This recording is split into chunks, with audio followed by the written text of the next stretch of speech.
Water melon seeds, pumpkin seeds, soya seeds, ఇంకా sunflower seeds, chia seeds ఇవన్నీ కలిపి dry roast చేసుకోవాలి 10 minutes. ఇలా పౌడర్ మిక్సీ పట్టుకోవాలి, కొంచెం బరకగా పట్టుకోవాలి.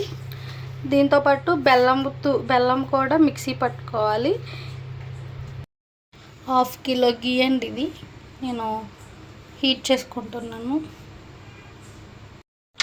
బెల్లం మిక్సీ పట్టుకొని ఇందులో కలుపుకోవాలండి. ఇది మిక్స్ చేసుకోవాలి బాగా. ఇలా మిక్స్ చేసుకోవాలి. బెల్లం తురుము మిక్సీ పట్టిన తర్వాత పౌడరు బెల్లం తురుమేసి ఇలా కలుపుకోవాలి. ఉండలు లేకుండా మనం బెల్లాన్ని ఆ పౌడర్ని మిక్స్ చేసుకోవాలి. నెయ్యి పోసుకొని ఇలా కలుపుకోవాలండి. ఇప్పుడు ఉండలు చుట్టుకోవాలండి. కంప్లీట్ అయిపోయింది. ఫైనల్లీ రెడీ అయిపోయింది సీడ్స్ లడ్డు. దీని తినడం వల్ల చాలా యూజెస్ ఉన్నాయి.